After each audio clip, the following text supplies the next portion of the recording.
Hi everyone, it's Thursday, 1 o'clock, and you've stopped into our Facebook Live here at the Birmingham Museum. I'm Leslie Pilak, I'm the museum director, and with me today is Donna Cassicelli.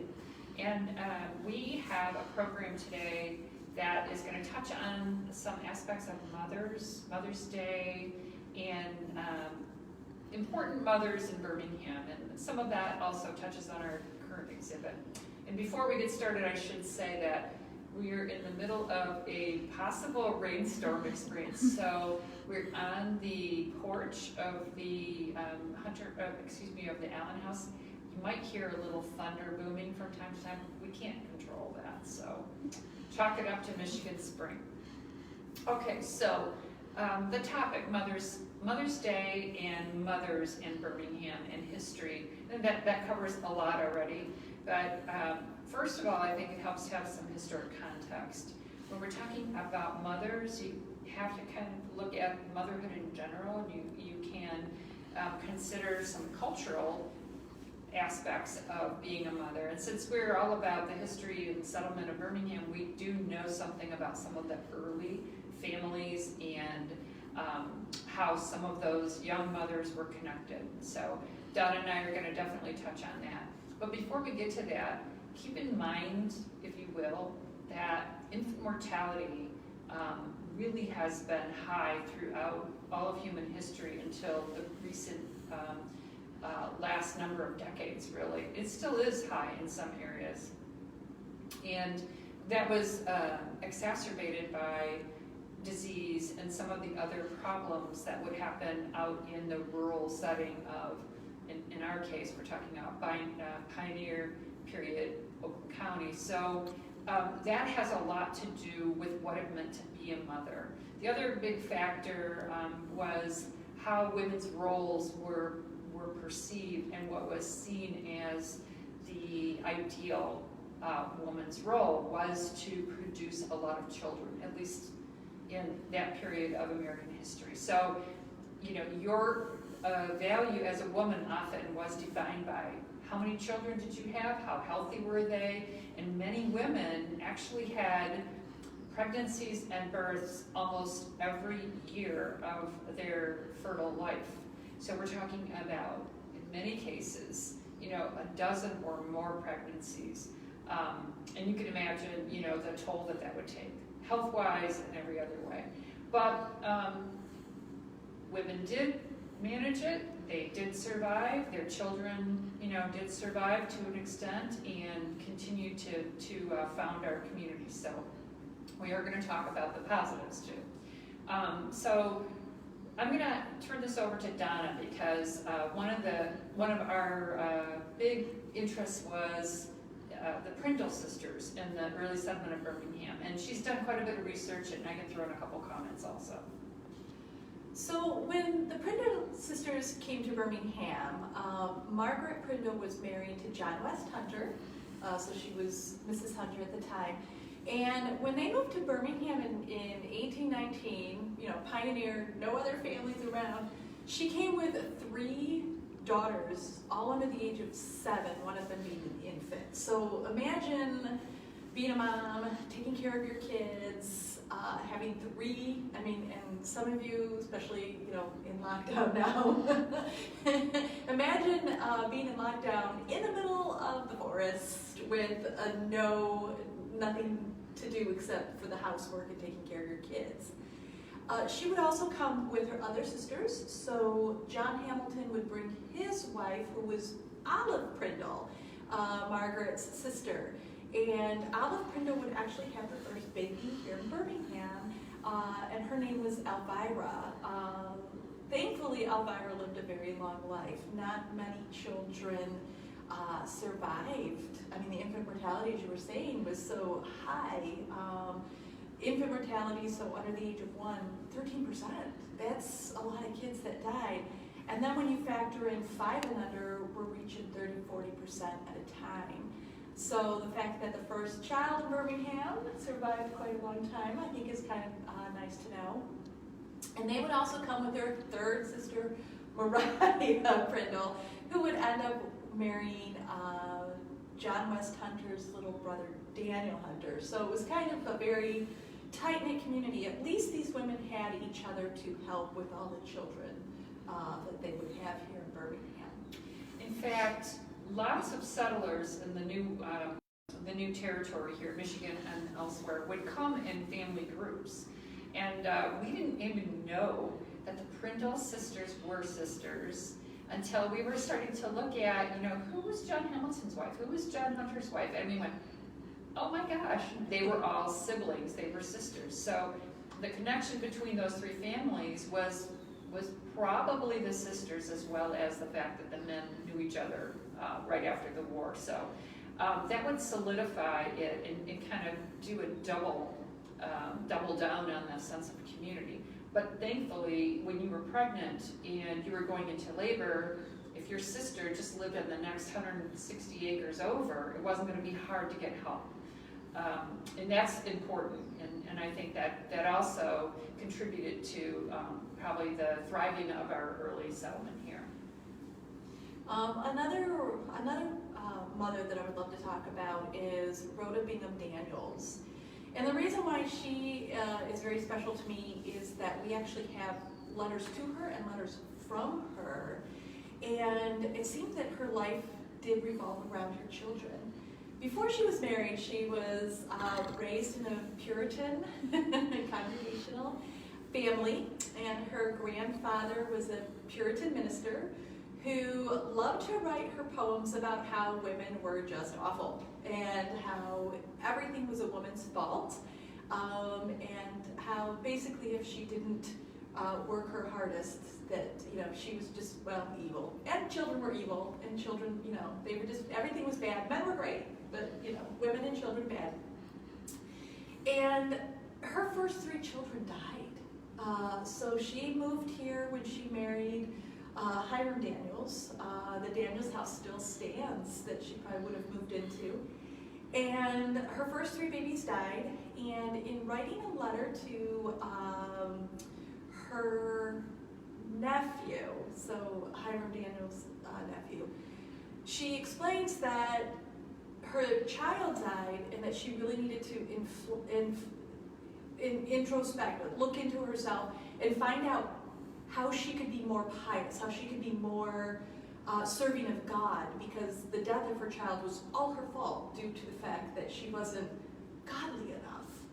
And in a way that makes me really sad, because she seemed like she tried her best, her hardest. She wrote these things down. These children were not just like, oh, another one died. Oh, she was very affected by these children dying, and she wanted to give them the best life, and the only way she knew how was to become more godly, according to what her grandfather had written to her.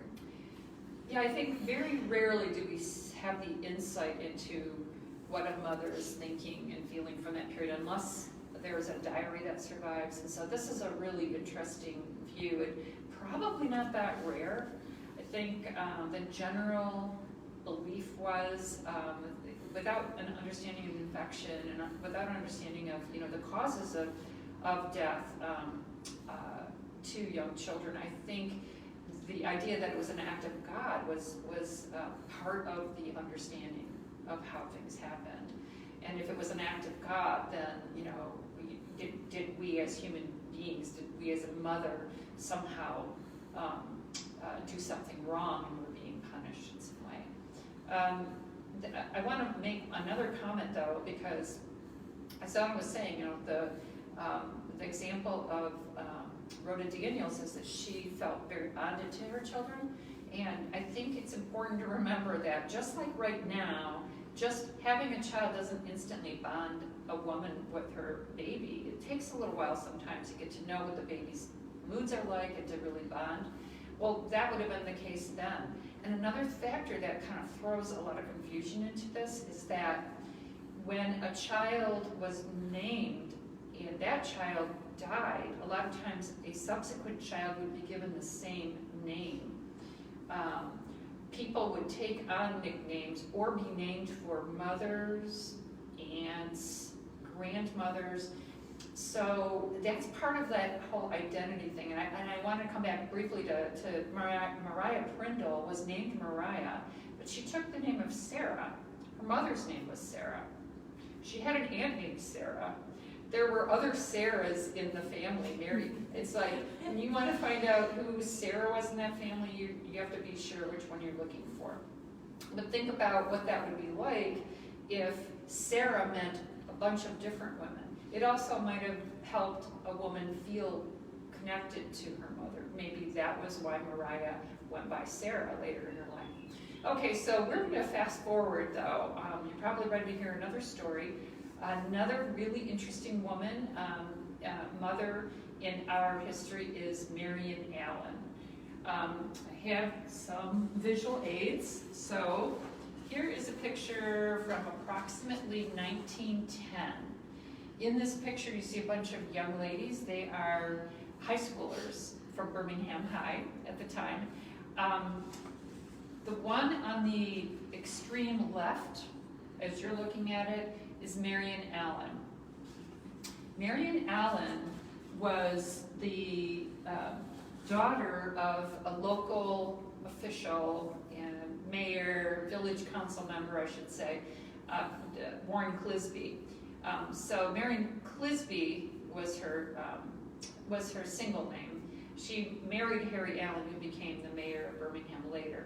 But the story of Marion Clisby is that you can see that she's coming up at a time when, as a kind of a middle class family, she had opportunities and some privileges. And we also have her wedding photo, which is from 1914. You can see that this is a young lady who has means. She's got a beautiful wedding dress. So she's coming out of this background in the town of Birmingham, begins a family with Harry Allen, her husband, who becomes an attorney. That's all good and well. And then they build the Allen house here in 1926. That very summer, her 9-year-old son, James Allen, went swimming in the pond in the back that they had built for that purpose, for dipping in a swimming pool. And within a matter of days, he had polio, which was always attributed somehow to that swimming experience. In that time, polio was understood to basically be a sentence of permanent disability, which it was, but that there was absolutely no rehabilitation. And Marion was a young mother who took this on in a completely new way. She took her son's rehabilitation to heart, and she made him work every single day to develop the ability to crawl first, and then slowly to walk, and to use a cane. And later on in life, he credited her with being the reason that he was able to develop some abilities, because at the time, the treatment didn't involve any of that kind of rehab. But Marion was firm about it. She also refused to let anyone talk about him being crippled. She insisted that he have to do everything that every other child had to do. And when he was popular, he was an easygoing guy.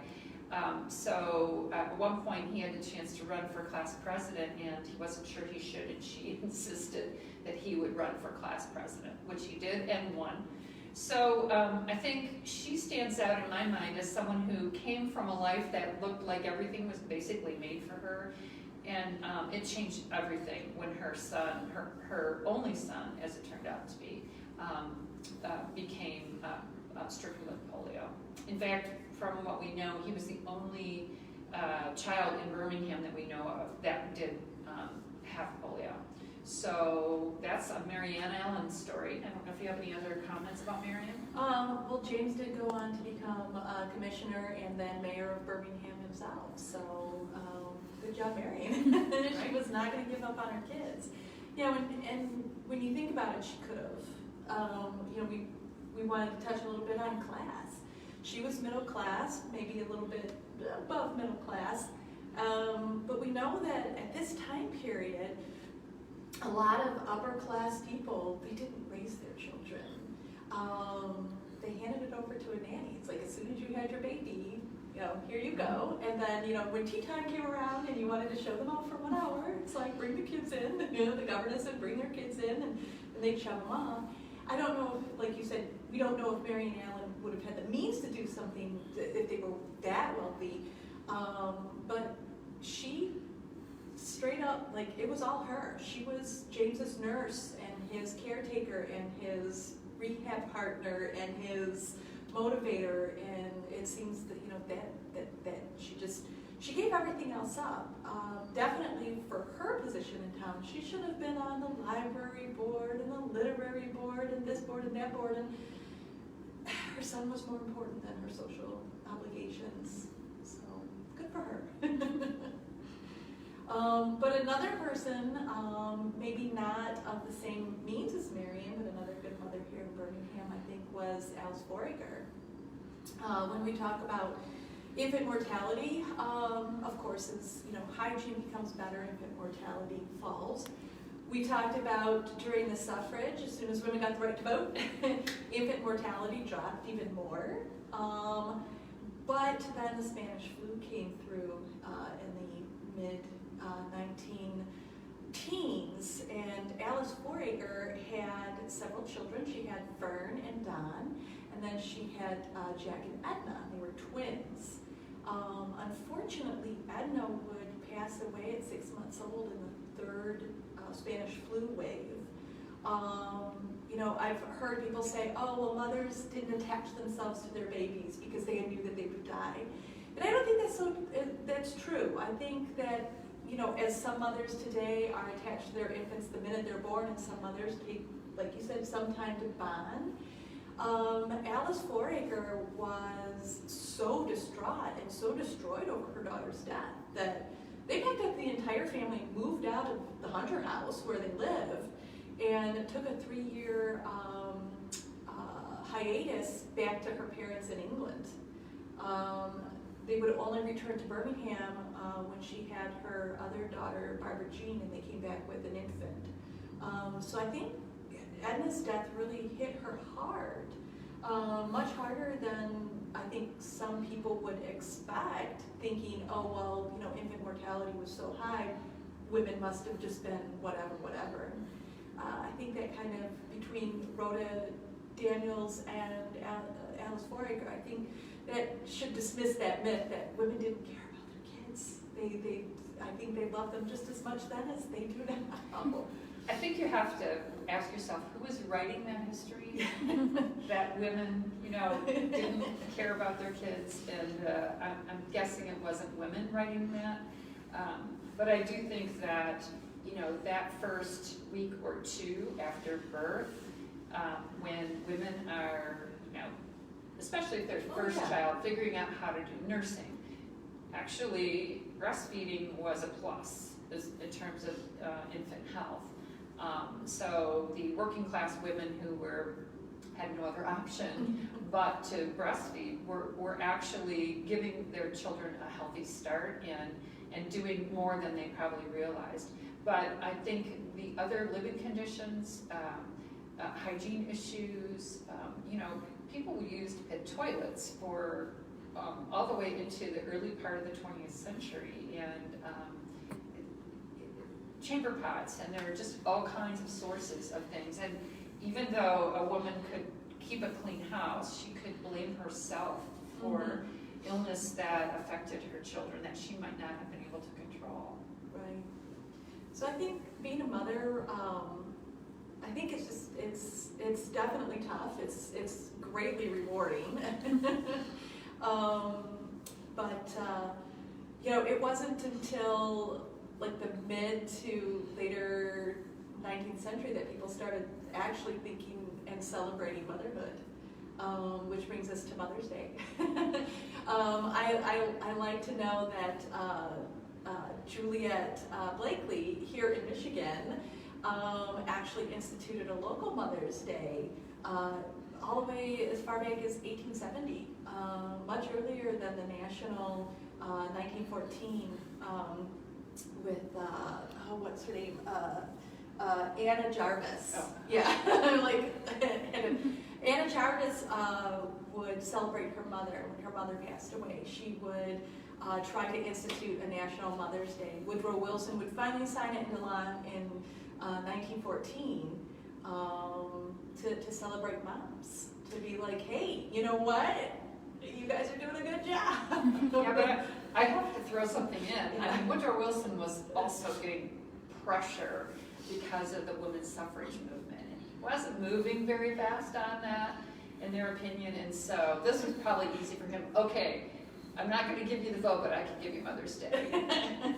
But you said that was at Albion College, or the Albion area? Albion, Michigan. Yeah. Okay. So Michigan first, yay! Does that mean that Mother's Day preceded the activity of celebrating Father's Day? Yes, it did. Oh. I think dads just felt a little left out. We can't leave out parents. I mean, they are Yes, important. parents are Both sides. Both sides. Yes. Okay. Any other comments or thoughts about Mother's Day that we should include? Well, can I do a shout out? My daughter made these for me for Mother's Day. Oh. And actually, my daughter didn't make this, but this is something I wear in memory of my mother. So I was thinking about my mom, and you were thinking about being a mom today. Yeah. So. Yeah, well, anyway, thanks for joining us. Mother's Day was this past weekend, but Mother's Day really should be all year round as far as we're concerned. And we hope that you enjoyed your mother in whatever form you could, and that you join us again here next Thursday. The topic is... Oh, yes, the topic is going to be Civil War. So, because Memorial Day is coming up, and Caitlin and I are going to talk about some real characters from Birmingham. Who served in the Civil War. You'll learn a little bit about stealing trains, losing arms, Smoking in bed, pulling pranks on their friends, just some fun, mad capers of a few Civil War soldiers who returned home to Birmingham to create havoc. And can you also please include the history of the big rock we have by our by our driveway, and maybe help people understand what the Civil War Memorial in Shane Park is all about? Yes, we can do that. Okay, see you next week. Bye.